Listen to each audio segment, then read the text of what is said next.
So welcome to Class 9, Deviance and Normality. Today, as I promised, we now delve deeper into what we called situational theories last week. Oop, I'm still the chalk monster. Situational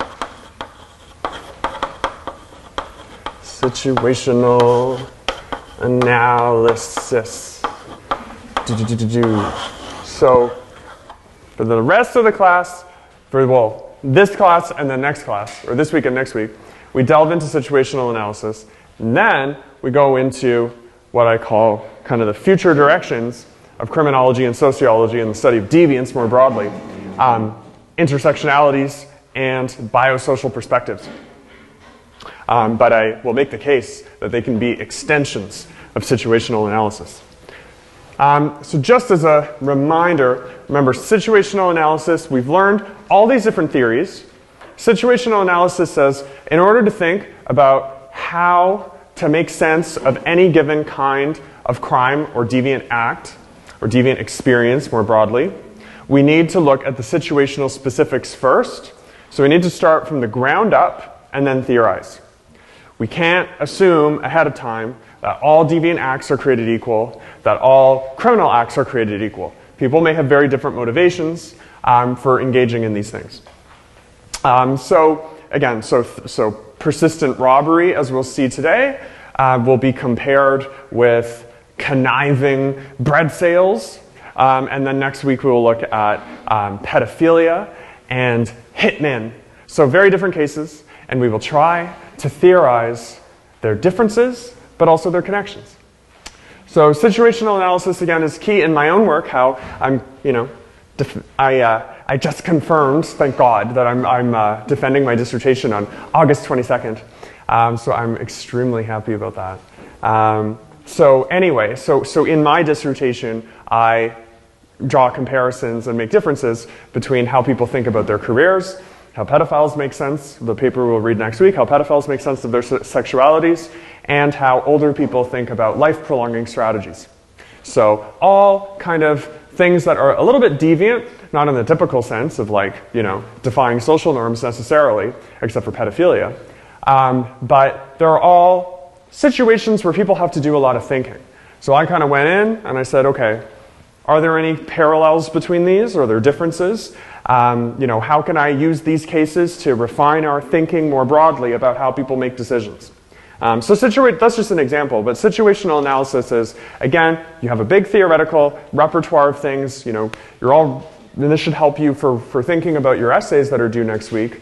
You have a topic, you're doing research in it, you're reading about it, and you have a repertoire of theories to choose from: social control, strain theory, positivism, whatever you're thinking of, whatever comes to your head, differential association. And given the specifics of the case, which two of those do you think make the most sense? So the timing of the situational analysis, again, and towards the end of the course, is to help you think, okay, given what I've learned, how do I use these things to make sense of one topic? Or one person, if you're looking at like Ted Bundy or something. So the people we read, you'll see this familiar name. So there's nice continuity with Jack Katz. So we read his kind of polemical, very argumentative book chapter in the Seductions and Repulsions of Crime. And so we look at him analyzing persistent robbers, which we'll see, there's no hard and fast definition of a persistent robber, but it's pretty intuitive of what it is. So it's someone who basically robs steals / thieves. They over a long span of time. So more than one. So n equals greater than 1. So they do it more than once. So they persist in it. Why is this interesting? As I may have mentioned before, and we'll see today, definitely, if I didn't, I ramble a lot, so I forget what I say. But persistent theft, why it's such an interesting thing to study, is that it's not very materially rewarding, but there's a high chance of getting caught. So, you know, it's not super interesting to study why someone might rob once, because robbing once could be attractive for tons of reasons, you know. You're in a bad mood, you want to get back at someone, you want just an item that you see that seems easy to steal, you know, something teenagers do. It's much more common when you're young than when you're older, and it could be thrill-seeking, lots of reasons. And what becomes more interesting is, why does someone continue doing this more than once? Because you can kind of say, okay, whatever, it's a random impulsive thing someone does once, or they have this one kind of score, this one loot they wanted to get. But after a person does it once, particularly after they're caught, why would they keep doing it? If they, you know, because typically those missions don't go as planned. Theft is very unrewarding, and so is robbery. We'll see some statistics here, but it's quite low. The amount of money people usually steal is only around $500, and given the fact that you can be arrested under like a felony charge, there's something, you know, you could do better things to get that kind of money, even criminal-wise. So Katz is interested in why people persist in something that, from their own perspective, doesn't really seem all that rational. And then Ditton, very different but similar. We'll see he looks at a bunch of guys in the 60s and 70s of Sheffield, UK, which ironically is the same city as where my data was collected about death and dying, because I'm using nurse practitioners' data on older people thinking about life-prolonging strategies. And then when I was making this course, I said, oh, what the heck, this weird bread sales book is in Sheffield. And it's actually at the time of like all the people that are in my data are like 70 years old. And so these people could have been working at that bread factory. So that's interesting. So anyway, that's just extra deviance and why I chose that. Anyway, as we'll see, these people working at the bread factory, they come in thinking that they're working for like, oh, you know, this is this great little place called Wellbreads. We sell bread, we deliver it door to door. But then once they actually start there, they realize that it's corrupt.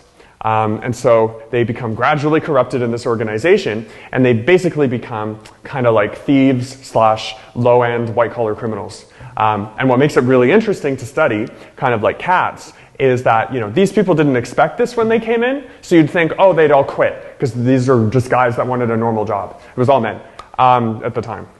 So you'd think they'd quit because they just wanted a normal job, but most of them actually stay. And they stay by neutralizing and justifying their deviance. So, as I said, techniques of neutralization will be used a lot. But it also, again, combines with differential association theory, because you'll see the role of the organization, the role of management, the role of peers. They formed this kind of fun little deviant subculture, where, you know, it wasn't just one person neutralizing, but they kind of had like a collective neutralization going on. So, you know, if all of you were to get together, if one of you, you know, was unhappy with the course, you could like neutralize why you were unhappy with it or didn't do well or whatever. But you could all, that would be step one. But step two is you could, you know, create a Facebook group and like start neutralizing together and building off of one another's neutralizations, and then create like a subculture of hate and gloom of SOCB50. But obviously I hope that doesn't happen. And I really hope the people on the internet don't do that and troll me en masse. But anyway, just food for thought. Okay, so the motivation of the persistent robber. So despite wide appeal, robbery is not deeply appealing to many. So that's what I meant. So it's one of those, you know, academics write in seemingly paradoxical ways. What this just meant was, you know, robbery is superficially appealing to people because it's easy, because it's impulsive. You know, particularly if there's like weapons or coercion involved, you know, someone robbing a liquor store, robbing a bank, it's like exciting, gets your adrenaline up.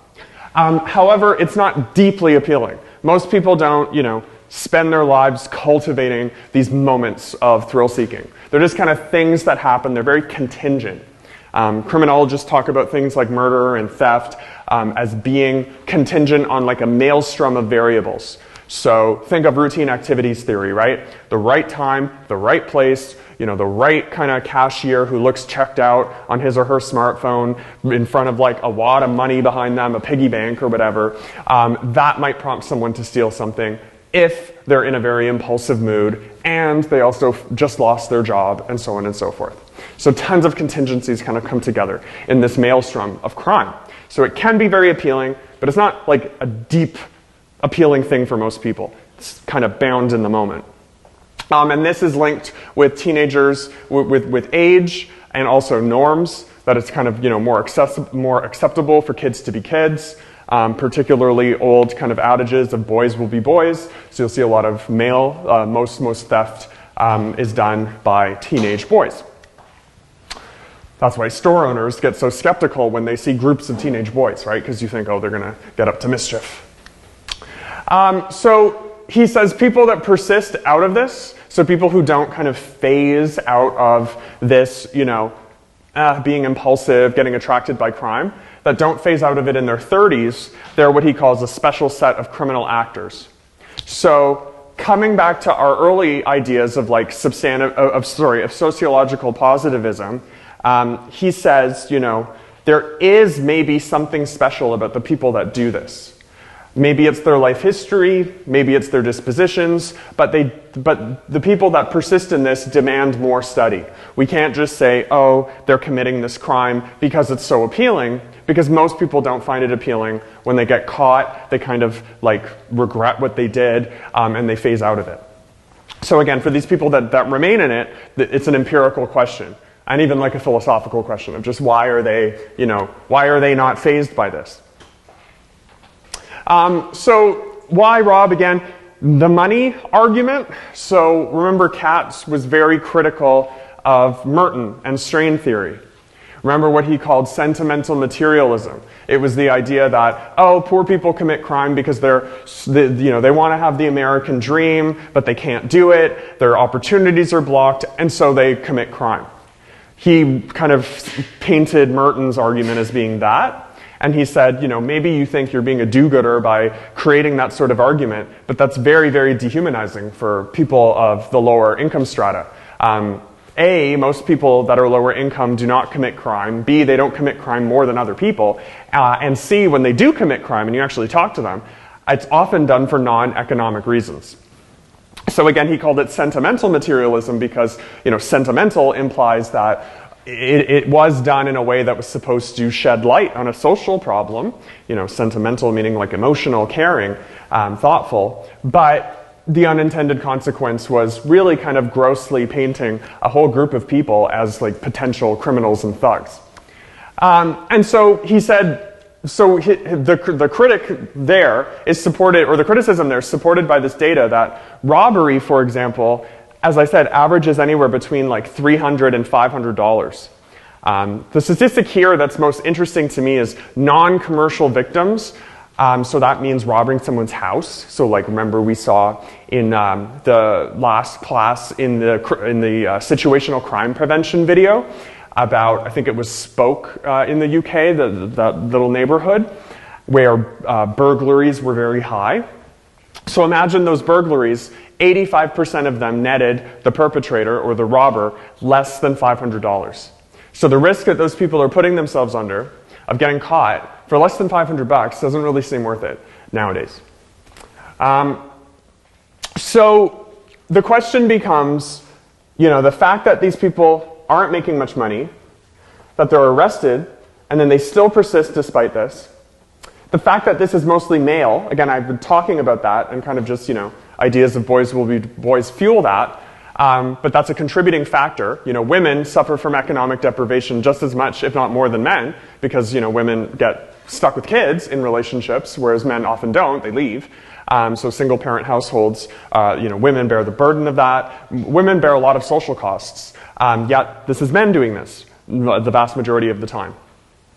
So all of these factors, again, to tie it back to the course, Katz, you can imagine him looking at this using existing theories, saying the dominant theory of the time for explaining robbery is Mertonian strain theory, but these facts, the lack of money, the gendered nature of it, the frequent arrest, the high risk, low reward, so utilitarian theory, rational choice, classical school, doesn't fit it. Positivistic theory doesn't really fit it because people do it for a period of time, but then they stop. However, there's this special set of characters that do it longer.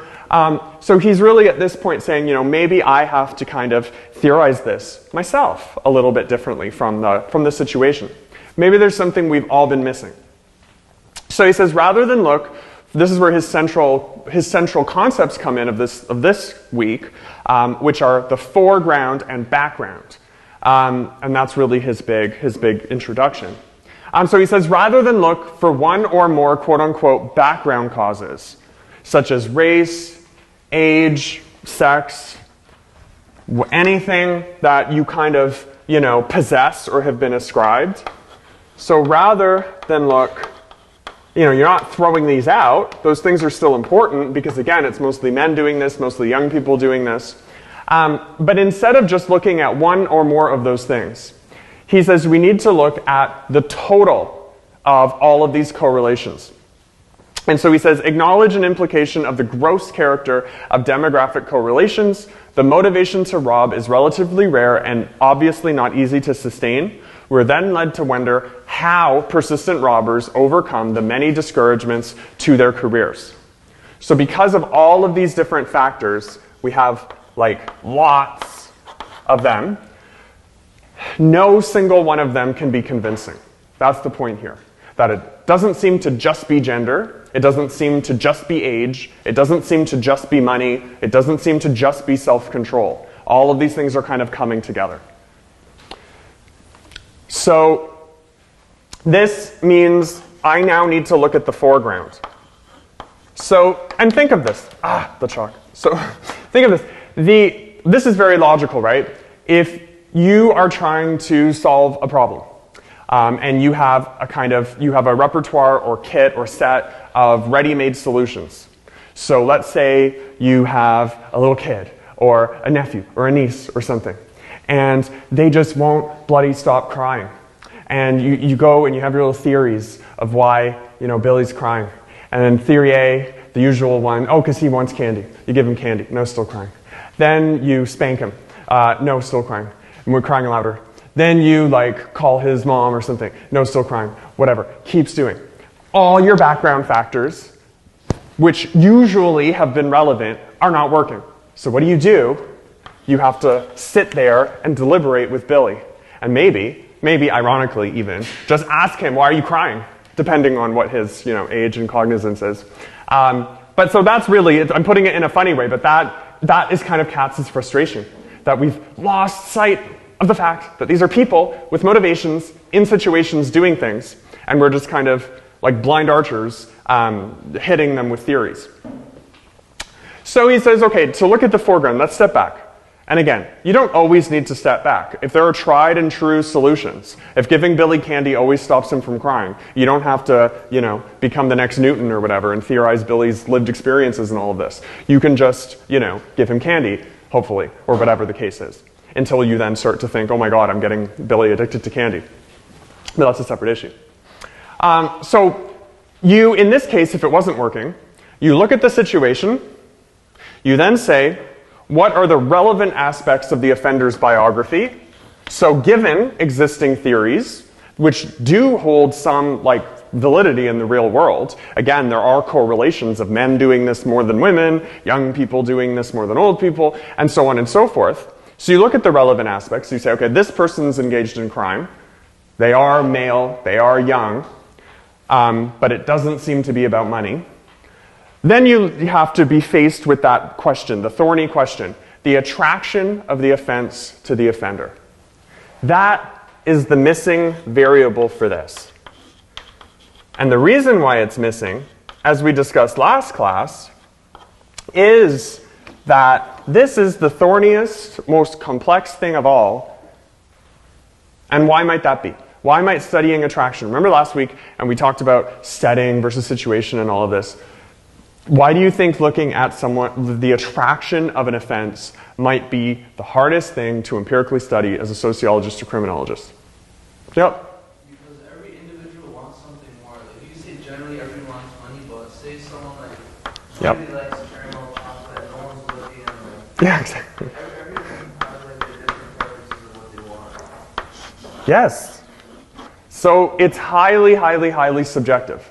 Attraction is, two charges coming together. You need to see, okay, yes, this robbery may have been attractive to one person, or this act of robbery, this situation may have presented itself due to money, for another one because they really wanted this chocolate bar, for another one because they were with a group of their friends who they wanted to impress, they wanted to look hard or tough in front of them.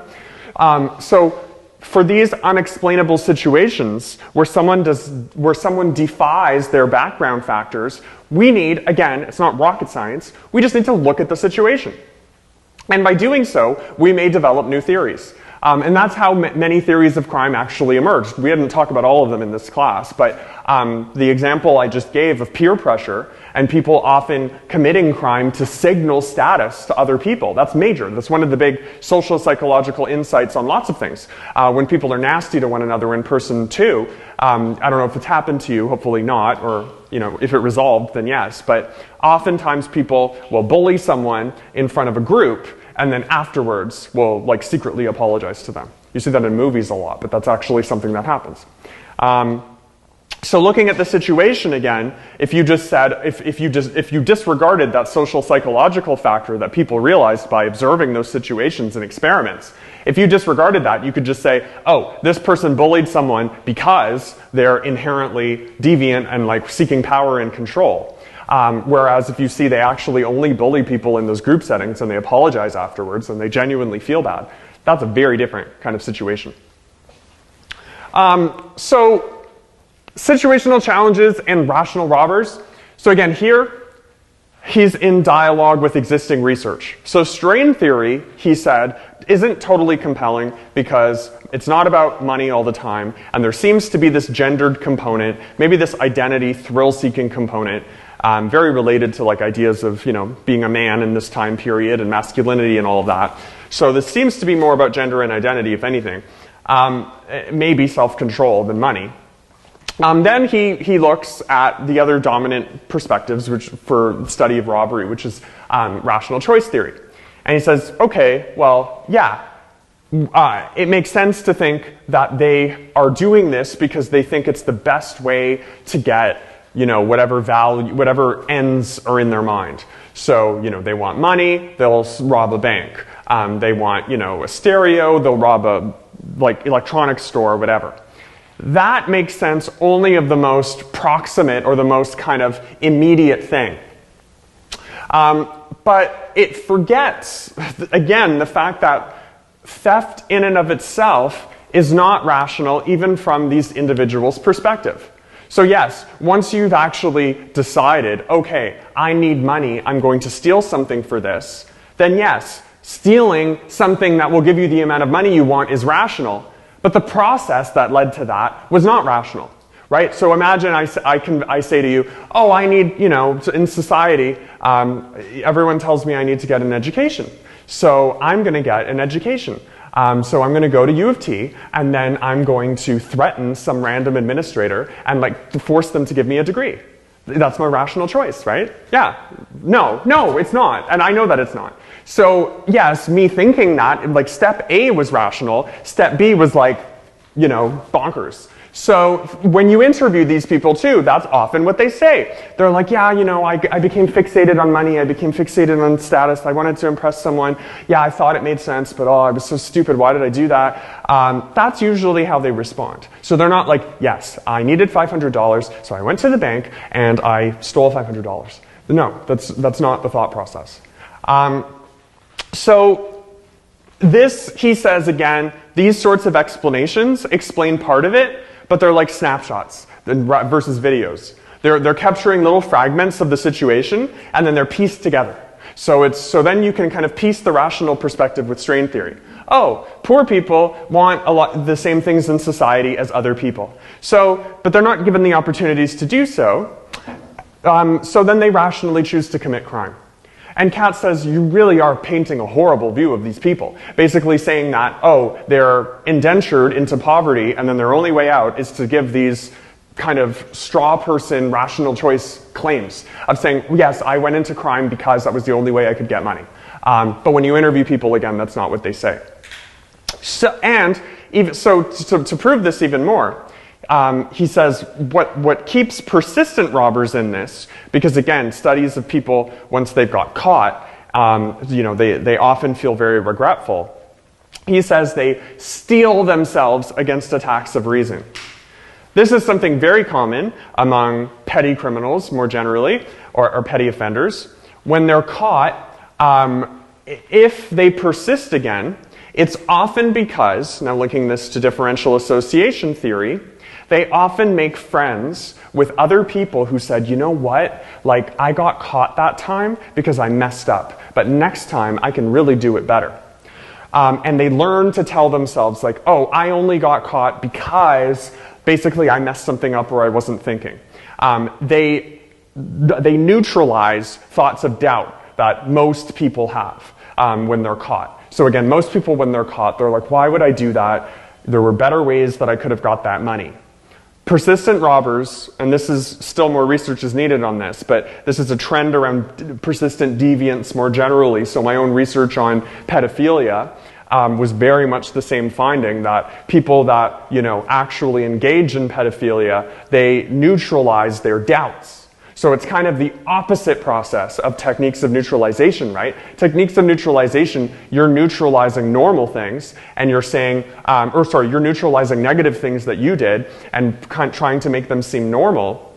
In this process, you are neutralizing your own doubt. So you're immediately neutralizing. So it's the same process, but you're neutralizing your own neutralizer. It's this big complex process, and it took me 6 stupid years to do it on my dissertation to figure out what it was I was trying to say. So don't expect me to say it clearly now in 1 minute. But needless to say, the whole point of this is these are very thoughtful people that are not just saying, oh, I did this because it was rational. They feel they need to do this, they do it, they regret it, they sometimes don't regret it, they sometimes neutralize, they sometimes associate with other people. So needless to say at this point, a lot of different theoretical explanations are whirling together, and none of them has total compelling power. So the biographical approach, so why he said the background factors matter, putting all of this stuff, and that's why it's not that I'm neutralizing my own lack of clarity by saying it actually is important to see that there is no single factor going on here. What he says is the biggest factor in terms of why someone may go on to this is that robbery in and of itself, when you're doing it over time, we have been misplaced in our search for causality because no one is telling themselves, I'm going to be a persistent robber. I'm going to keep being a robber, keep robbing places. Instead, what happens is robbing becomes something that they can do that's easy, that's impulsive, and that allows them to continue their kind of overall, quote-unquote, deviant life. So persistent robbers more generally, when you look at their background factors, they often come from broken homes, yes. They come from disimpoverished areas, yes. And they're often males. But the main factor is that they subscribe to what he calls a life of party, a life of illicit actions. Which means when you interview them and you talk to them, their lives are marked by things like, They're things like sex, drugs, rock and roll, the classic saying. But their lives they tend to be around thrill-seeking, and robbery is one of those things.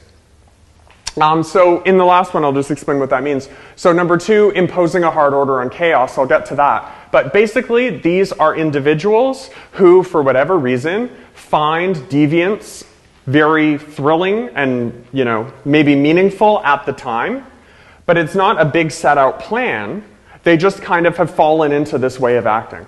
So if you start studying robbery as though it has to be rationally chosen, or it's done just for money, or it's done just for identity, you're missing the broader context of what it is that doesn't just make robbery attractive, but that also makes promiscuous sex more attractive, frequent drug use attractive, dropping out of school attractive. All of these things are kind of going on at once. Yep. Okay, so in the previous slide, you said that illicit actions and other parts make persistent robbery a continuation. What does that mean?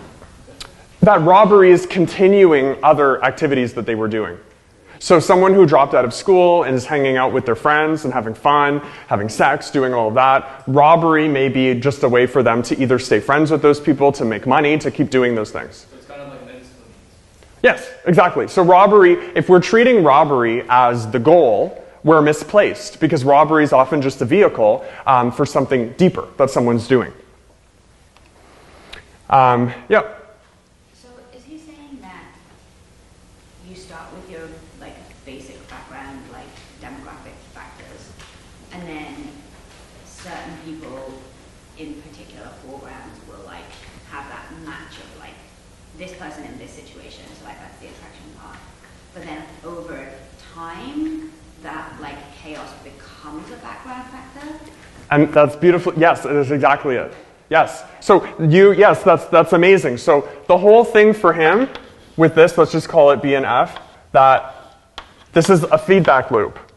And it would like change the new factor, right? So you'd have like, to make it mathy, I'm teaching intermediate quant right now. So if you, but to make it mathy, it's like it's a cycle. So it's a feedback loop. And yes, so it's like, yes, people from X background may have a chance of doing this, but only if it's relevant in their foreground. So someone who happens to be impulsive, who is with a group of friends, and if you do that, that becomes your new disposition. Right? That's how people change, right? Think of, again, I always just talk about myself as someone who dropped out of school and wanted to be a pro gamer, and I say as much as I could have issues with higher education, that university changed my life by changing me, literally, by I got new dispositions, I got new attitudes, my whole trajectory, my whole outlook on life is different because of the work I put in adult school and undergrad, that I would never go back to the life I had before, not judging it or being negative on it or anything, but I've changed as a person. My background factors have changed. I'm now a highly educated person with publications and I've taught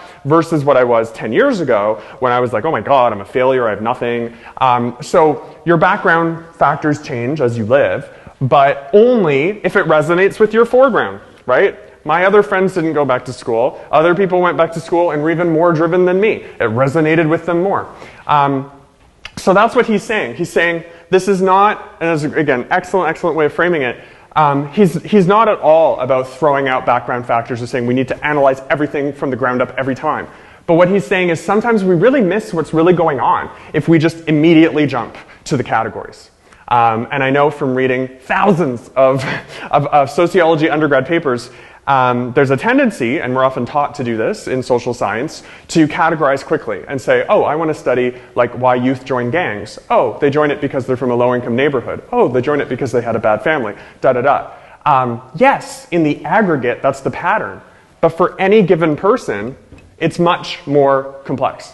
And saying it's much more complex doesn't mean you can't analyze it. There are tons of books, his included, that go into specific cases. And you can really see, wow, okay, this specific person, they joined a gang because, yes, in part, they had a broken home, they had no father figure, that led them to seek counsel from elder members of their community. In their proximity, those people happen to be gang members. They also da-da-da, and you can map it out and say, okay, this is how all of these theories apply in the specific case. But there's still a question mark. Because maybe his friend had the exact same background and almost the exact same process, but didn't become a gang member. So that is how research changes, right? Because then you say, okay, wait, so maybe there's another theory we haven't looked at. Maybe there's something else that went on. Maybe we've been crediting the broken home with too much power. Maybe it was something else. So that's how all these theories emerge, and that's what Katz is saying here. He's saying, again, persistent robbers, if we lose sight of the foreground of what's really going on and just look at these separate factors, there's something else pushing these people to do this persistently. It could even be very dark and sad, like they've given up on their futures, they've resigned. There are theories about that. That's something that was personal to me when I was looking at, not persistent robbery, but I was looking at persistent gaming, if I were to call it that. And I would say, well, it's part of a package. People that continue to play games and drop out of school and drop out of paid work and want to work part-time and kind of feel crappy about themselves. It's not just the gaming, it's a whole identity thing that they've said, I don't fit in with society, I'm anomic, I won't fit in with normal people. So most things anyway come in these packages based on how they resonate with people. So that's what he's saying here. And that's why he calls it the embodiment of deviant motivation, of saying there's something more than just the act itself. So he calls this the life world. He says to really get, and again, think of, this will help you for your papers. Think of things like getting a face tattoo, right? That's not just a normal deviant thing. That's deeply personal. I mean, what's more personal than your face that you're showing everyone, right? But I mean, not funnily, but really. I mean, to do something like that, you have to be, there's something driving you. There's something inside you saying, I want to be different, or I want to signal something to people. And probably you're going to do other things in your life that are also signaling what you consider to be strangeness to other people. You're not going to get it just for one reason. So the life world, he says, quote, offenders, and this is very, very key for this, and against a lot of the other research, offenders do not shape the rest of their lives to facilitate their commitment to robbery. They shape their involvement in robbery to fit in with the deviant character of their social life in general. So this ties back to the title of his book, which is The Seductions of Crime. So he says there's something that seduces people to deviant actions. And this is very powerful of an insight, but it's not new. Remember, Durkheim said, deviance is normal, crime is normal. Remember, he said, conformity is hard. Travis Hershey talked about how conformity had to be taught to people. We're not natural conformists. We're not natural rebels either, but we're complex entities, right? Sometimes we want structure, sometimes we want chaos. That's the paradox of the human condition. Yin and yang, male and female, how they've been portrayed historically. Females as community builders, men as like hunters. All these different typologies we make up, right or wrong. I'm not justifying that, but I'm just saying these are typologies people come up with. It's often about this idea of control and chaos, conformity, power. And so here, in this quest to deviate, he's saying there's something inside these people that's pushing them outside of normality, and they want to do that, but they often express regret. So it's this paradoxical thing. And common among his research and other people's, again, his evidence for that is, as much as these people may regret when they're caught, they also say, well, this is the only way I can feel alive. This, that, and that thing and regular work, quote, bounds the sensual involvements from work commitments. So what does that mean? There's nothing living in regular straight work. So someone that wants to rob and go to brothels and go to nightclubs and party and be high and all of this, they're doing that because they feel regular normal activities that aren't doing that just aren't enough. They feel, they need more sensations. Maybe they're hypersensors, hyposensors, people that aren't sensing anything and they need to really sense. There could be all these things involved, but they just need thrills. They need excitement. And that was something very, very common, myself included, when I was trying to be in pro gaming. I remember I would tell people all the time, and I would tell myself, and I would say it almost every day, I would say, wow, I can't believe how people can just sit around and watch TV, or go to the movies, or get their hair done, or whatever the hell people do. That's nothing. If I'm not destroying people in my games and becoming a pro, then I might as well just be watching paint dry. None of it was just not interesting to me. And I carried that part of myself too, in terms of that's even what motivated me to excel in school, where I was I have to figure out these theories, I have to figure out these ideas. So there's something in me that's no, I just can't be happy with the status quo. I need to be dissecting things, thinking about them differently. And that, it shocks me to think, wow, this same tendency could be the same tendency that a liquor store robber has. So I'm lucky that my foreground did not make that a reality, that I was a very shy little weird kid, and I never would have talked to those gang members. I would be all freaked out. But if I was more aggressive or something, maybe I would have done that instead. So who knows, right? Then maybe that would have been better. Maybe I would be one of those redeeming prisoner stories, and it would change all these lives, as opposed to here just stressing you out about weird deviant stuff. But anyway, who knows? Yeah. When you were saying earlier that people that live lives how they steal more and they're more likely to be robbers, would that be because they're more interested in the excitement of stealing? Yeah. So the ones that, and this again, Katz, the irony, as we'll see, he's critiquing kind of all of these theories, and then he comes up with his own background factor, which is this level of excitement.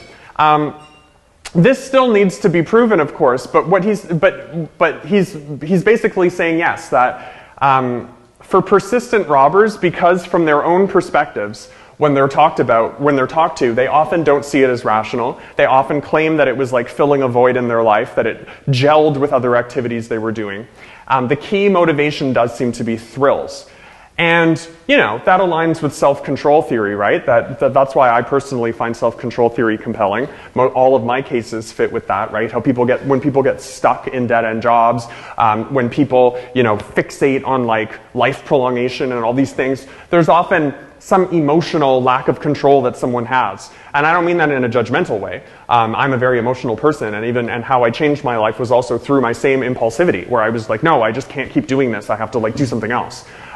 So people, I think what he's saying here, are often driven by these exciting, almost magical things. And criminology, to go back to what he said last class, remember he said, how is it that we can talk about that case of Paul Revere killing his pregnant mother, and then we've cleaned it up, and we just think about it as a correlation between two variables. He said, no, we are still trying to figure out what and who we are as a species. And there are things that drive us and compel us and motivate us, and we're very, very complex. And one thing, again, my long-winded way of answering, is our level of excitement and just kind of inherent attraction to things. And again, we've been avoiding that. Sociology split from psychology and other disciplines early on because we thought that those sorts of intra-individual, personal variables were too complex to study. Durkheim has all statements about that. If you go further in that, he acknowledges that we have all these subjective states and ways of thinking, but we can't study that. What we can study are social patterns. So this is a fundamental debate in the discipline, but I think Katz is saying, looking at what he calls sensual involvement, and that's here reflected in the concept of hardness, looking at how people embody. And research is going this way too. So sociology now is becoming very connected with neuroscience, even with humanities, narrative psychology, linguistics, on how we tell ourselves stories, how we get excited, how we get upset by things. Again, Durkheim's anomie, Merton's, strain theory. We have all this discussion of emotion, but again, Katz is saying, we've kind of forgot that human side of the equation, and we've been focused on isolated variables. What Travis Hershey called, again, substantive positivism, looking at A, B, C, D, E, and not saying, hey, we have a whole alphabet, all this stuff's going together. So he says a common factor.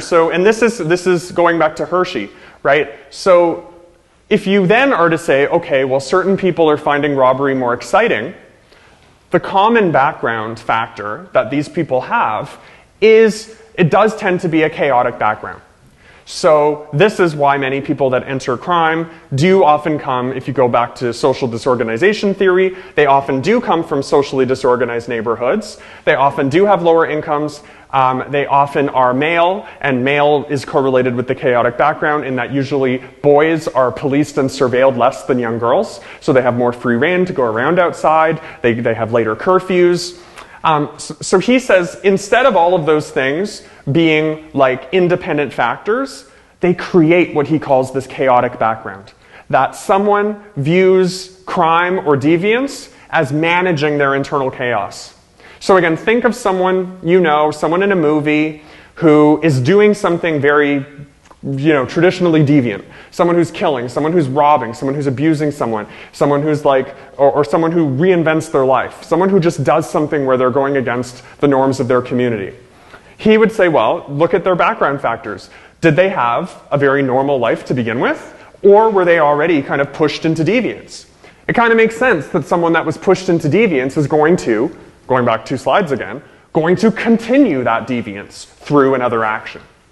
So I'll show a clip soon of exactly that, of Eileen Wuornos, who I talk a lot about in my classes, the main character of Monster. And so she was someone who was abused as a kid, rejected by her family, sexually assaulted. She continued that deviance. Again, I'm not saying she's a deviant for doing that, but she, became an outlier of society. She continued that through sex work. Then she continued that deviance even more from her own perspective. Again, she didn't like doing it. She neutralized it and whatever. Then she continued that by becoming the world's first major female serial killer. It just kept cascading.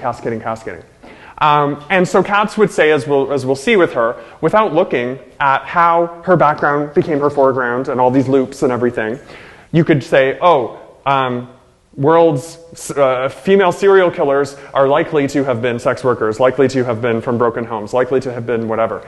And they would say, well, no, that's obviously absurd because there's only one with her, so all those correlations make no sense. And B, it wasn't any of those things independently, it was all of them together. And there was a whole bunch of contingency, as we'll see in the clip. If she did not meet this one woman at this one time, and then be abused by this other man at this other one time, and had that history of sex work and abuse already, she wouldn't have triggered, literally, and become what she was. According to the movie, anyway. So, what can we do? So I'll just show you this. I'll finish this, and then we'll show the clip, and then you'll do the study buddy question, and then we'll have the break. I'm being like a dictator, unconsciously. So I'm controlling order. I'm imposing hardness on the chaotic order. So methods, as we'll see, situational analysis and career, life history, biographical research. So look at all the components that are going on in the situation. So we covered that last week with the setting versus the situation. Again, what's going on? Remember in the video it said situational analysis is extremely specific. So she would look at burglary on public buses, right? That's one example. It's not just burglary. It's not just like crime on buses. It's burglary on buses. You could do, assault in classrooms. You could go even more specific. So look at the specific topic you're interested in. That's why I said for your topics, even to locate it in time a bit, right? So if you're looking at face tattoos after like Instagram, I'm sure that would be very different. I'm sure the introduction of Instagram would change so many quote-unquote deviant things because online people can form communities. And one person that could seem like a weirdo to his friends could now be with like thousands of other quote-unquote weirdos that are all together. I'm really into those sorts of things of just looking them up. I mean, I know there's all cultures around, there's all online communities around all sorts of topics of basically disaffected people coming together and forming communities around that. So just if you haven't come up with topics, there's tons if you just look at like online deviants. And then career, life history, biographical research, trace the foreground. So you're beginning with the foreground, and you're tracing back. What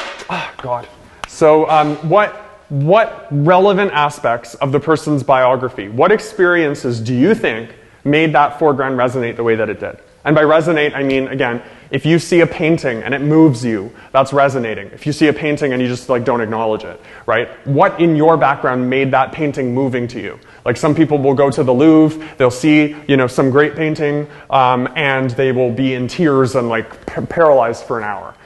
It's resonating with something in their life and they're usually figuring it out. When people have turning points, they see a movie, they break down, it's resonating. So he says you need to trace back to see why did that moment resonate. So what this does is shift from big theories to, quote, qualitative materials and lines of inquiry about the lived qualities of offenders' experience.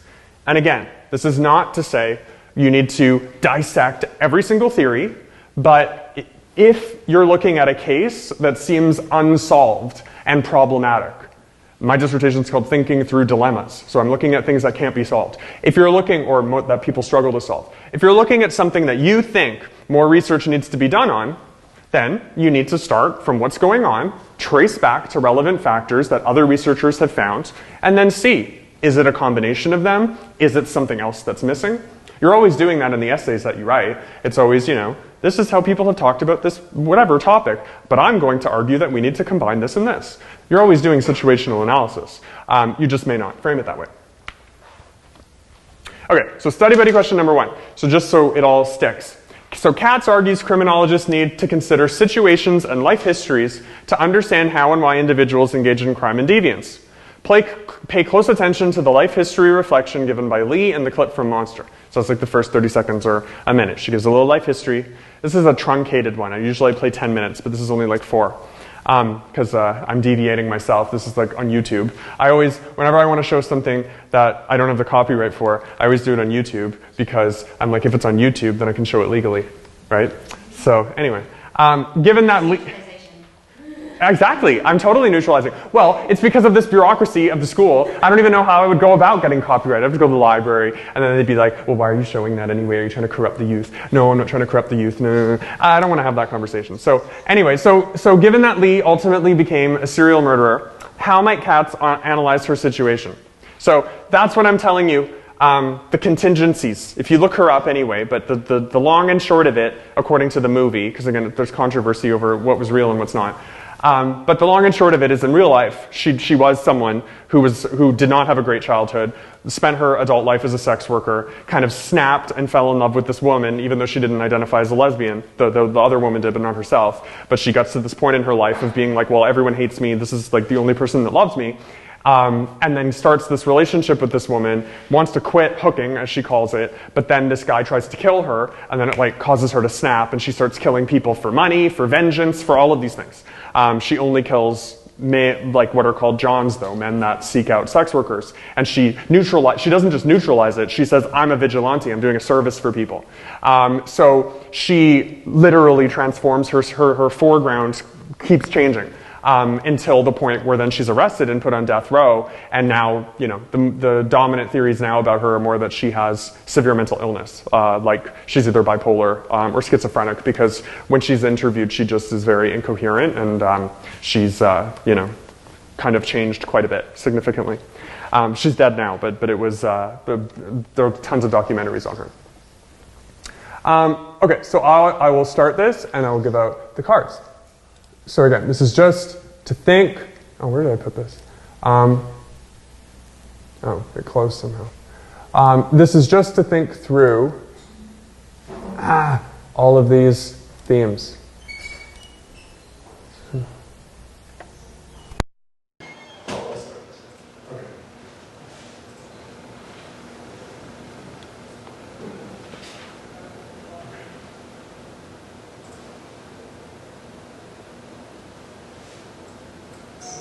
It made me happy to think that all these people just didn't know yet who I was going to be.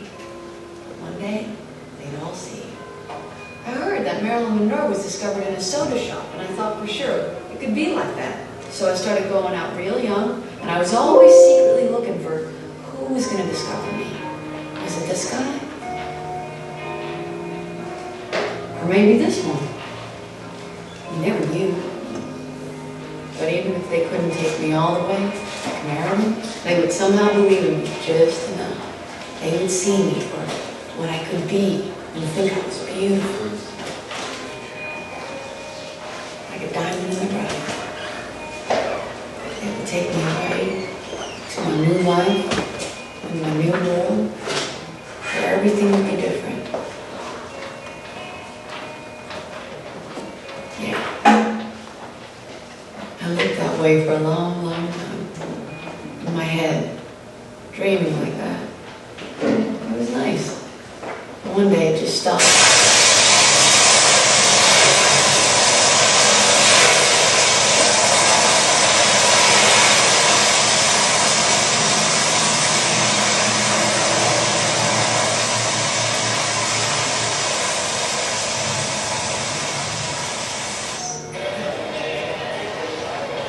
I'll have a picture. Whatever she's having. Look at that, not gay, all right? Oh, well, that makes sense. So what are you doing here, then?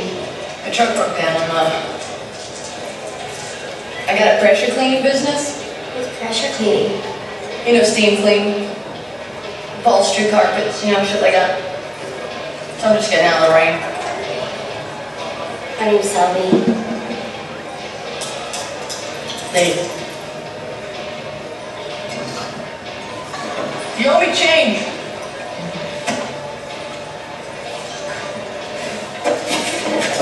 Get out of here. What are you sure? Fucking hands off me, you dumb dyke. I'm not gonna fuck you for a fucking beer, okay? Stop wasting your fucking time. I wasn't trying to fuck you. I just wanted to talk to you, and I thought that if I bought you some beer, maybe you'd talk to me. I'm just trying to have one decent night out, you know? Just talk to someone before I have to go back to my parents' closet. I'm sorry.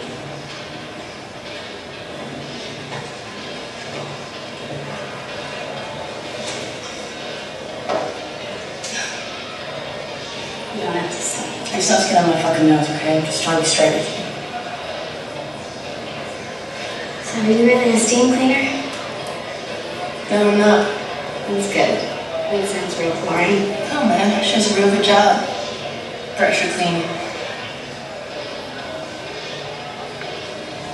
You want some? All I wanted was a beer. But the day I met Sylvia, I'd spend most of the afternoon sitting in the rain about to kill myself, so you can understand. I was flexible. I mean, everybody's got to have faith in something. For me, all I had left was love. And I was getting pretty sure I was never going to love a man again, so I was going to do it. And the only reason I didn't was a $5 bill. I knew I'd probably given some asshole a blowjob for it, so it really started to piss me off that if I killed myself without spending it, well then I basically sucked him off for free. So I made a deal. I said, God, I gotta spend this $5. But when it's gone, so am I. So if you've got something for me in this life, you better bring it on. And there she was. Yeah, so usually I show that they cut out some, but again, just put that in perspective of the fact that she was ready to kill herself, and then, and in the self-narration, I know it was a bit quiet, but she recounted her history of, again, she was a sex worker to support her family, but then when her parents left, and she was supporting her younger siblings, but then when her siblings were like bullied for having like a prostitute older sister, they kicked her out. And then she was on the street always like looking for Mr. Right and the guy that would kind of save her from her home and living in her head. And then she said, like, I just can't do this anymore. And then was ready to die. And then through happenstance met Selby. And then that became her like redemption story, her white knight or whatever. And then after that, it spiraled, unfortunately, into her becoming a serial murderer. So think of that. Why, given her narration, how might Katz analyze this? So how would Katz look at her situation? So what would he do? So think of the method. So how would, in particular, you didn't see it here, but if you watch the movie, how in particular would being assaulted and almost killed by a John, coupled with her new relationship with Selby, lead her to reframe her life and see herself as a vigilante? So how do you get from that to this? So with your study buddies, just think through this. This way you can just get our heads around the theory and the method. And we don't have much left after this. So the bread sales one is, it's related, but small.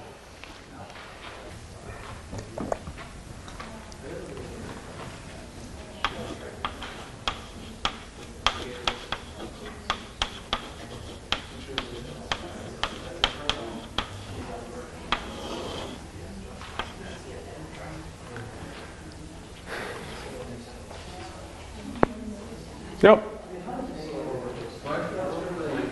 Because she was almost killed by a John, and like they kind of make her life shitty, and then that kind of pushed her to suicidal thoughts. She's already thinking like she's gonna scream kind of that. Oh, sorry. The killing came. The almost being killed came after. Yeah. So she had the history of sex work. Then she felt suicidal. Then she met the woman. Then, to try to make money for that relationship, she said, I'm going to hook one last time. Then that guy almost killed her. And then she snapped. Yeah. So it was that was the straw that broke the camel's back at the end. When you see that, it's because like first she was at she was thinking suicide, so she was already thinking extreme, and then That's she already had bad experiences with like her clients, and then one almost tried to kill her, and then that made her kind of snap and then realize like these guys make my life miserable. I don't want them to make other women's lives miserable. She thought she was doing a good thing by killing these people. Yeah, and that's a common story when you look at like even acts of terror and things. It's very often like, well, this has, they've destroyed my community, they've destroyed this, whatever. Even like the Montreal attack when there was that guy that killed, the women engineers or whatever it was, his justifications for that, and, if he had them, but presumed justifications of people like that are, he was critical of feminism and all of this. When I told you about incels before and when they justify violence, it's often, well, these people have destroyed my life and I'm going to save society by getting rid of them. So from her own perspective here, her history of abuse by men like that, and then one actually trying to kill her, coupled with the fact that that's a great point, that she was already very volatile and very extreme, and she said this is like the last moment of her life anyway, so she could kind of redeem herself and help the world at the same time from her perspective of being this vigilante. Again, all of these are just like theories, but I think this is a way that for sure Katz would say, looking at her situation, maybe she wasn't a born killer, but these things came out. Going back to that video we watched before, remember about the serial killer gene. This is even resonating with her story, right, of how she did have early childhood trauma. She had tons of ongoing trauma. And so we'll talk about that more in the final week with the biosocial perspective. But even seeing how ongoing life experiences can literally activate or trigger, things inside of us that may cause us to be more impulsive or more, future research could show being more criminogenic, more focused on things like murder. It's not at all being like Lombroso saying, we have to, weed out these people or whatever. We may all have these sorts of dispositions to things. And at the end of the day, that could just mean, okay, well, ensure that we're not traumatizing one another and bringing out in one another's internal demons, right? These are big questions. So I think Katz would say, looking at this situation, and again, I'm saying for Eileen, and people like Ted Bundy, the genetic thing does come into play because the socialization arguments for them don't fully fit. There's still error, there's still variance, and we don't know why they did it. We don't know what makes certain people that do such heinous things, why they're doing that. So I think Katz, this approach is useful. As I said to Zachary, though, when he asked earlier, this doesn't at all mean, so before we move to the break, that, if you, in your papers, are looking at aggregate theories and, looking at social control and stuff like that, that's totally fine if you think that fits your case. This theory is more, again, it's better aligned for cases that are very puzzling and problematic and thinking, why is this happening? Or if you really want to bring the level of explanation complete and say, like, I need to know why people in this community are falling into crime or prostitution or whatever it is, then you may want to use this approach and trace backwards. But if you're talking about a general societal trend that you see growing, something like use of social media leading to like less effort in school or whatever, and you think that really is because of anomie or because of strain, then that is totally fine too. This is just, depends on what your research question and your analytic focus is. It's a thought exercise to really say, how well have I conceptualized my case? Okay, so we'll take a 10-minute break, then we'll get back. We will go into the realm of fiddling and pilfering, which is basically stealing and stealing from one another. So not that much left, because this is more to supplement our situational analysis.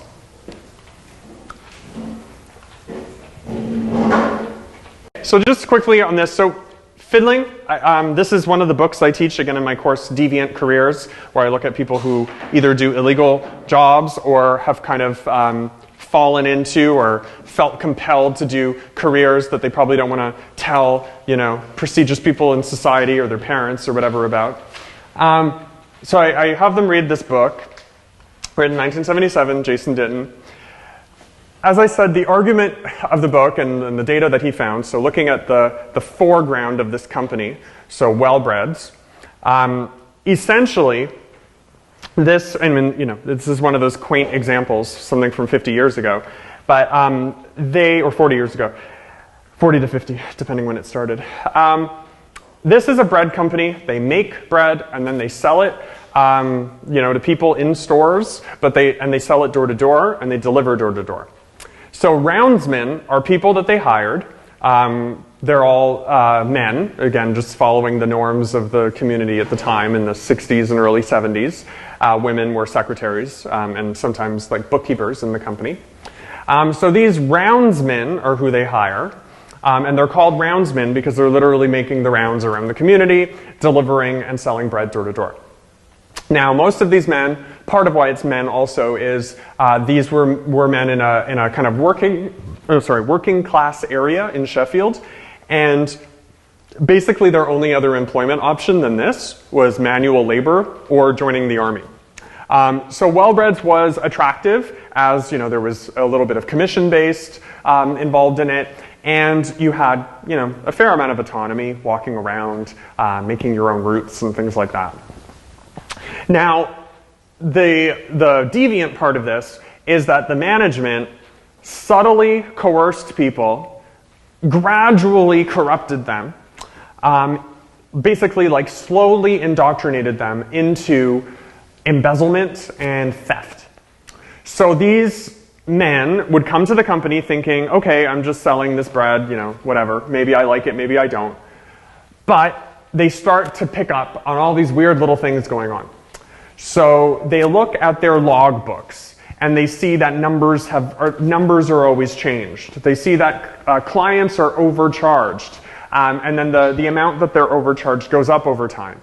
They count their loaves of bread in the warehouse, and they see that they have their inventory is too high. It says, oh, we sold 50 loaves of bread, but we have 60. All these little things start piling up.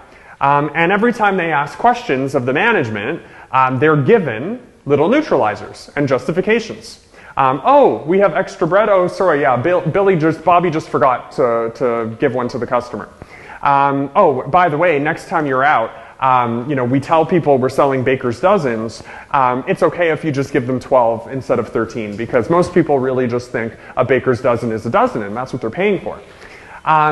You're going to charge, $1 per loaf of bread, but actually we've raised the price to $1.10, but don't tell customers because, they may not want it anymore, but we've actually raised the price. So charge them $1.10, but if they notice the price, if they ask you, then just say you made a mistake. So all these little things basically were around cutting corners. Now, that's the fiddling part. So as we'll see, fiddling is you're fiddling with the numbers, you're fiddling with the loaves of bread. All of this sounds kind of quaint. But this leads into pilferage, which is the idea of once you've introduced these people, you've gradually corrupted them to deviance. They start doing all of these interesting things. They start to think, oh, well, if the management is actually, subtly ripping off customers, maybe we can rip off the company too. So they start to develop what are called alibis and aliases, not just to neutralize and compartmentalize, the admittedly small theft of customers. Again, what makes this such an interesting case, part of why presumably non-deviant people stay in this company is they're not stealing thousands of dollars, they're not killing people, they're not raping or doing anything horrible. They're stealing pennies. So but the paradox of this, or the interesting thing of this, is it plants the seed of saying, well, if that's not so bad, maybe I can do this other thing that's a little bit worse. And so it escalates and then goes into what he calls this notion of part-time crime, where the person moves from just neutralizing independent acts to then neutralizing crime in general. By saying, well, you know what? Yeah, it's actually not so bad. I'm stealing from my coworkers, I'm stealing from these people, but it's small amounts of money. I'm working for a corrupt company anyway. And most importantly, it's not really me. It's just me on the job, because I'm not stealing in my real life. They lied to me. They told me this was a normal company, but I'm just doing this here. Everyone's doing it. So becoming a fiddler, as I said, the key mechanism here is, if you hire someone, and maybe this will be useful for you entrepreneurs in the room, who, if you want to start a company and gradually corrupt them to make more money for you, but not push them too far, and then they start stealing from you. The key for this was gradually releasing information. They would actually hire people who they said had a, quote, neutral moral compass. So what that means is it's kind of someone who you think could go either way. They're kind of conformist, they're not breaking the laws, but maybe you could convince them that breaking the law made sense if you did it in a way that was a little bit deviant or devious. So, you don't tell them steal from customers, but you do those little neutralizers and you teach these little tricks and you're a little bit shady. So you don't want a pious person. You don't want some, stereotypically conformist person. But you also don't want some hard-edged deviant in your company either, because you think, well, they're going to go wild with it and start abusing customers and stealing from coworkers and me and everything. So they gradually corrupt people that they think are mostly normal, mostly non-deviant, but maybe corruptible in the way that you want to mold them. And so the two factors that they use in that corruption process are profit and the inevitability of mistakes. So again, those are their neutralizers. They're saying, if anyone finds out either way, then you say, well, you know what, fine. Yes, we've been doing things that are a little bit shady, but the economy's rough, we sell a good product. Unfortunately, we can only exist if we make profit. And what we found in this time of managing and owning this company is that you guys often make mistakes when you're making the rounds. You sometimes give too many loaves of breads. You sometimes undercharge. So we've established this mechanism of overcharging and under-delivering to kind of make things balance out. So that's their big justification, which was pretty compelling to most of the people in the beginning. Then, as they continue to work, though, however, they start to realize, oh, I've been kind of duped by this company, but they stick around through the ongoing practice. So this slide isn't super important, but basically they recruit, they learn to fiddle, and then they do it. So it's not anything. I just have that there if you can look later. The learning stage, again, so I'll get to the interesting, building up to the process, because you're probably wondering why do they stay. Key here, again, is they're gradually corrupted. They don't have what we'll see next week with hitmen and pedophiles, what are called frame breaks. They are never pushed to the point like Eileen, where she kind of, in the movie Monster, where she said, okay, I'm going to become a killer or I'm going to kill myself. It was never that dramatic. For these men, again, they were lied to, but it was done slowly and subtly over time, so they never really realized that it was a major thing. And again, fiddling is what enables them to, according to the company, keep business afloat. So it's never framed as something serious.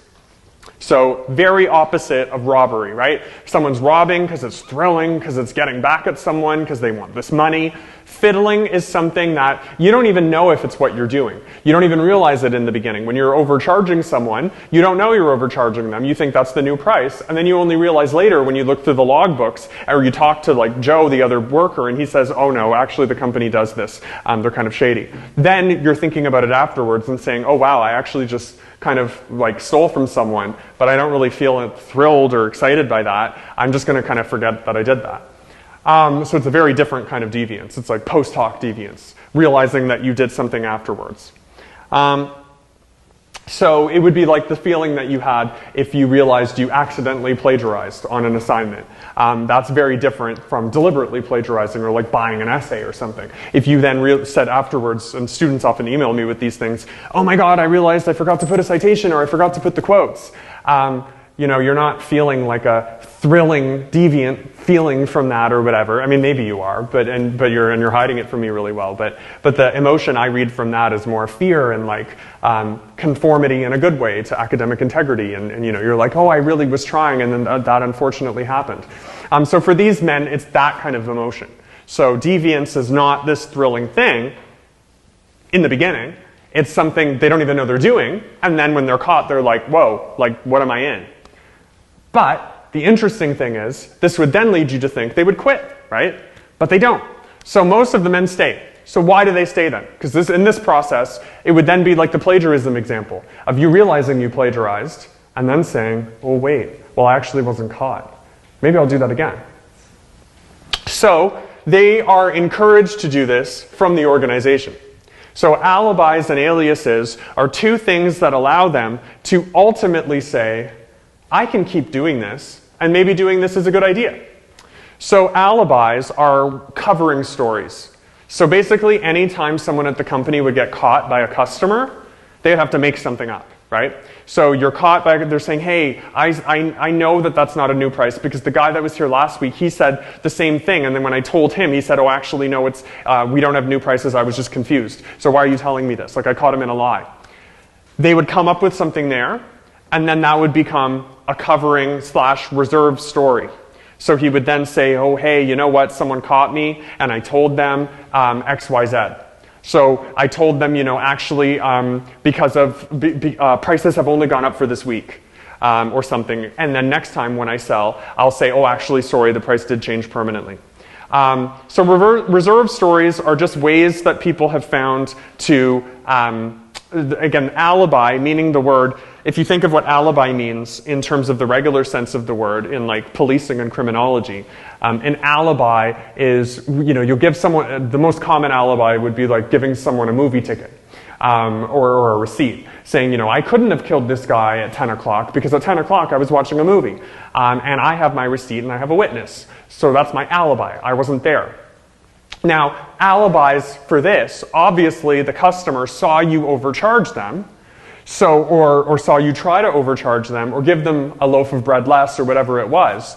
So you can't have an absolute alibi, but you can still strip and neutralize yourself of responsibility by saying, oh, I didn't know that I was doing that. Or, really, I thought that was the price. Or, actually, my boss told me this is what I'm supposed to do, but he didn't tell me to tell customers because he didn't want me to lose the customers. So alibis, again, are things that you use to justify yourself. The same way you would have in real life saying, well, I couldn't have killed them because I wasn't there. Aliases are your more personal. So that's the audience-based one. You have a set of alibis, and again, they have to be more complicated than the murder one, in the sense of like they see you, you're caught red-handed. So you have to say it has to be something psychological, of like I didn't know, or knowledge-based. Then the alias, however, though, is at a personal level. So if you start to think, you know what, I'm ripping off these nice people in the community, or like I'm stealing from coworkers, the alias is a persona that you take on, and you learn to take it on in the same way. I don't get into it in this course, but in the Deviant Careers one, there's a whole set of aliases that people in the company develop. So they can become Robin Hoods, they can become sharks, they can become cap doffers. The article talks about it, but you don't need to know all of them here. It's just too much for a second year course, I think, to take all of that in with these other theories. But basically, the aliases are things that enable the person to say, you know what, I'm doing this, but I'm not really doing this. It's not really me. It's the boss told me to do it. We all do it. It's normal. It's fun. The members of the community deserve it. The other people deserve it. This bread is underpriced anyway. They're all just things to neutralize your own feeling.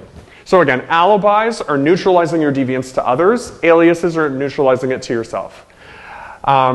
So again, the foreground becoming the background over time, right? Of your alias, you could then internalize that deeply and then say, you know what, actually, maybe I should do more other kinds of crime because most victims deserve it. So these work to neutralize deviance at Wellbreds and ultimately to maintain this process. So this is really interesting. So the concept I'd just like you to think about from this book is, from this article, which is from a book, this concept of fiddling selves is really interesting. So to link this to cats, why didn't things... So his whole aim of the book, and this article is just a kind of theoretical version of it in a sociology journal, but his big concept is fiddling selves.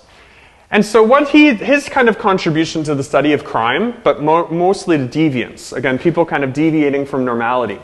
He says, oftentimes, people gradually, slowly find themselves kind of suddenly realizing, like they suddenly realize that they've slowly fallen into deviance or corruption. And many times this is done by subtle mechanisms that companies, that friends, that peers, that parents, whoever is kind of coaxing you into deviance, they've kind of got you into this without you realizing it. Or you've got yourself into this situation, and then you said, oh my God, how did I end up this kind of person? The persistent robber, for example, could do, 5 or 10 crimes. Then one time they say, oh my gosh, how did I become this persistent robber? Like when they're arrested for the 3rd time and now it's a felony and they're going to be in prison for 5 years and they feel the rest of their life is ruined. They go back through their life history and they say, well, what was it? It was, that first time I robbed a bank, I said, well, they had it coming because they're corporate fat cats. I was around people that told me, this is just what we're supposed to do and who cares? And I was, addicted to drugs and sex and whatever. And somehow I converted myself from a normal kid into this like hardened criminal. So when you, and so the idea of the fiddling self, I think, is that, you know, ourselves, our sense of self, our identity is so tied to the actions that we do, and you know, we often think, oh, people are doing things because they're strongly identifying with things. But Ditton says it may come around the other way, that our sense of identity can kind of come at us, and we don't really know why we're doing things. We're kind of just more situationally prompted a lot of the time. So someone who, again, at Wellbreds, they might be stealing from one another all the time. They might be stealing from customers, but they don't even they don't feel like a criminal. They don't feel like a deviant. They feel like a normal person that's just doing this because that's what you do on the job. And then one day they may realize, oh my God, I've been living like a criminal, and I'm going to stop. This is common too, and again, not to make light of other deviant things, but these are common stories you'll hear around domestic abuse as well. So both the abuser and the victim. Many people will fall into habits where they think it's okay to hit someone, they think it's okay to be hit. Then one day they'll have a turning point and they'll say, whoa, I mean, they're not going to use that word, but they'll say, whoa, I've really fiddled with myself, or realized, like, actually, I've developed this identity as a battered wife. That's what battered wife syndrome is. Or as an abuser, as a male who thinks, oh, that's just what you do. That's how you control women.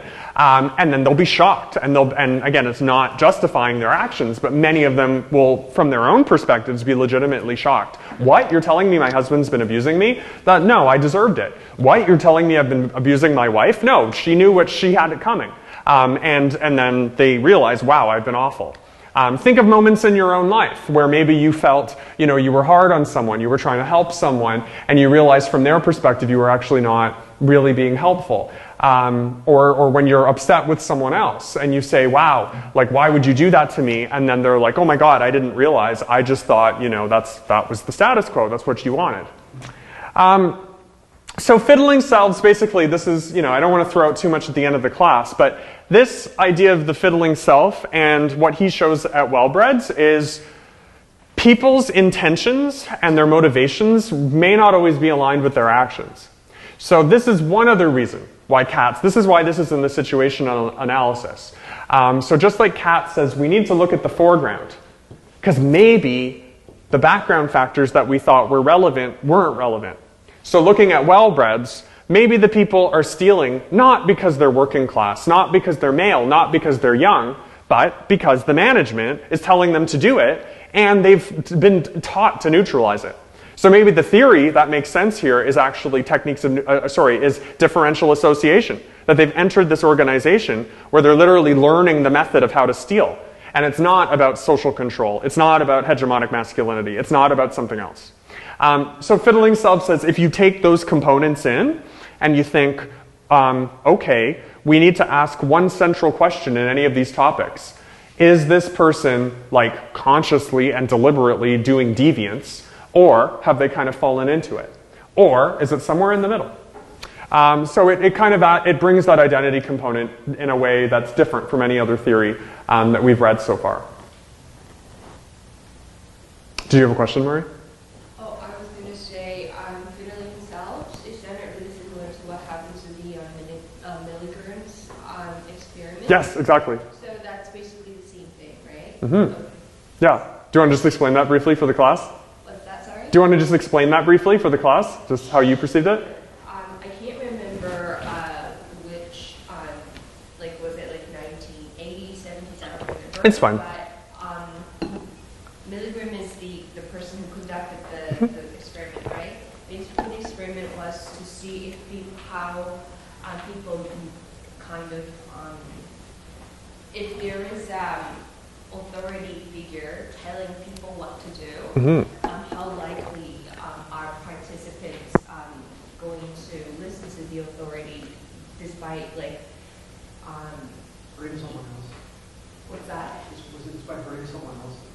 Yeah. Shocking someone else. And the shocking finding, pun intended, was that they were quite pressured because they thought the people were like friends with professors and there was some authority. And then after the fact, just like these other people, they would feel quite awful if you talked to them. But in the moment, they kind of felt the situational pressure.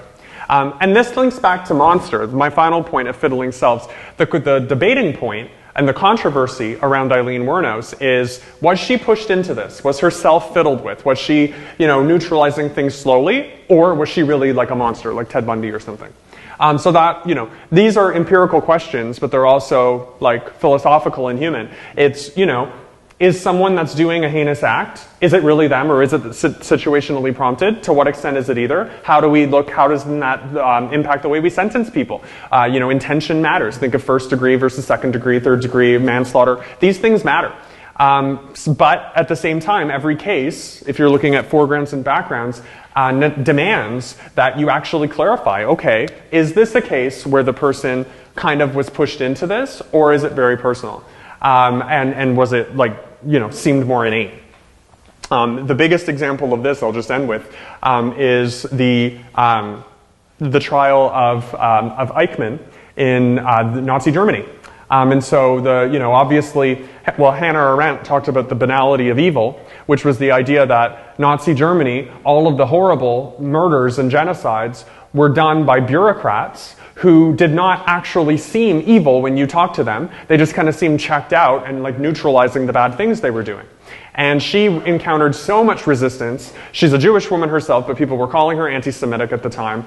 And she was like, no, I'm not that. I just think there's something weird. I think a lot of evil is actually banal. And banal means mundane and routine and not interesting. And she said, actually, a lot of the most evil things that people do, they're not even thinking about. They're just neutralizing it and they're just kind of going with things. And then if you really push them, in front of the public, like Eichmann, why he was, he kept denying it, but he kept denying it bureaucratically. There was no emotion, no responsibility. He wasn't like, there was no, she said, there didn't seem to be some like Hitlerian demon inside of him that was like, evil and Nazi-like in that way, but more just someone who was shockingly emotionless.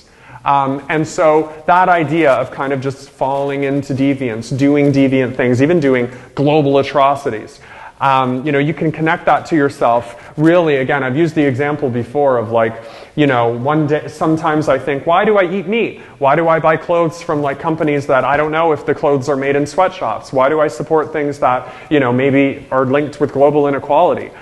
We neutralize a lot of things that we do. And if someone were to say, you deviant, you're like killing this animal in front of me and you're eating it and you're whatever, and like, that would like traumatize me because I'd be like, well, I'm not thinking I'm doing that. But how have I fiddled myself that I'm just not thinking about that, right? And that's when people have big turning points and like dramatic things in their life when they're like, oh my God, what was I doing? So the fiddling self, again, it's a more advanced concept, but if it applies to your topic of if you think people are kind of falling into deviance in a weird way, it could be something useful for you to consider. So if you have any questions, I have office hours. I'll leave a little bit early just because I have an appointment, but I'll definitely be there until 1. And I'll be there a bit early too, so I'll be there from 12:15 to 1. If you have any questions, stop by. Otherwise, remember you have your tutorials tomorrow, and they'll be a little bit different. So Jason will finish some of the activities that he started last week, and then he will. You can also work on your essays.